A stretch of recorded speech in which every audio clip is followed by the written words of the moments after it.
Welcome back to RS agri solutions. ఇక్కడ చూస్తున్న brush cutter వచ్చేసి మనకైతే Kisan choice 2 stroke brush cutter. మన మోడల్ చూసుకున్నట్టయితే 43F. ఇది వచ్చేసి మనమైతే 2 స్ట్రోక్ కాబట్టి ఇందులో అయితే ఆయిల్ అయితే మిక్స్ చేసుకోవాలి. అంటే 1 లీటర్కి వచ్చేసి మనమైతే 40 ml ఆఫ్ ఆయిల్ మిక్స్ చేసుకోవాలి.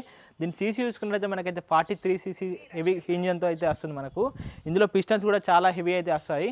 అలాగే మనకైతే ముఖ్యంగా చూసుకున్నట్టయితే మనకైతే మైలేజ్ ఇష్యూస్ ఉంటాయి కాబట్టి మేమైతే దీనిలో వచ్చేసి మనం జపాన్ వాల్బ్రో కార్బోరేటర్ తీసుకొచ్చాము. దాని ద్వారా మనకైతే అప్రాక్స్ ఒక గంటన్నర నుంచి 2 గంటల వరకు 1 లీటర్ వస్తే మనకైతే మైలేజ్ వస్తుంది. అలాగే దీంతో నుంచి మనకు చాలా ఎక్విప్మెంట్స్ అయితే ఇస్తున్నాం. చూడండి ఒకసారి మనకు టూ సెట్స్ ఆఫ్ బ్లేడ్స్ అయితే ఇస్తున్నాము. ఎందుకంటే రైతుల మనకు సైడ్ ప్యాక్ కాబట్టి మనకైతే అంటే బెల్ట్ అంటే జబ్బల మీద చాలా వెయిట్ పడకుండా మేమైతే హెవీ క్వాలిటీ బెల్ట్లు అయితే ఇస్తున్నాము. అలాగే మనమైతే బాబిని కూడా ఇస్తున్నాం చాలా హెవీ క్వాలిటీతో. కొన్ని ఐటమ్స్ కూడా టూల్ కిట్స్ అయితే ఇస్తున్నాం. ఎందుకంటే ఫిట్టింగ్ అప్పుడు ఇట్లా ఇబ్బంది కాకుండా వాటర్ ఇట్లా మన పెట్రోల్ పోసుకుంటేందుకు అవి ఇస్తున్నాము. అలాగే మేజర్ ప్లస్ పాయింట్ ఏంటంటే మనకైతే ఈ గడ్డి అంటే సూపర్ నేపర్ అవి గడ్డి కడిగేసే వాళ్ళకు మనకైతే ప్యాడీ బఫెల్ అయితే ఇస్తున్నాం. ఇట్లాంటి గడ్డిని అయితే దగ్గరికి వేస్తుంది. ముఖ్యంగా మనకి బ్రష్ కట్టర్ వాడే వాళ్ళంటే మనం ఐస్ లో దృష్టి పెట్టుకొని మనం గ్లాస్ అయితే ప్రొవైడ్ చేస్తున్నాము. ప్రజెంట్ అయితే ఈ బ్రష్ కట్టర్స్ అయితే మన దగ్గర అయితే అందుబాటులో ఉన్నాయి. అంటే ఇన్స్టాలేషన్ ఎట్లా చేయాలి మీకు అయితే అంటే రీచ్ అయినాక మీకైతే అంటే పూర్తిగా వీడియో కాల్ చేసి అయితే ఎక్స్ప్లెయిన్ చేస్తాము. ప్రజెంట్ అయితే ఈ స్టాక్ కావాలంటే అంటే ఎవరికైనా కావాలంటే మేము అయితే ఎక్కడికైనా పంపిస్తాము. మరిన్ని డీటెయిల్స్ కోసం పైన ఉన్న నెంబర్కి అయితే కాల్ చేయండి. Thanks for watching.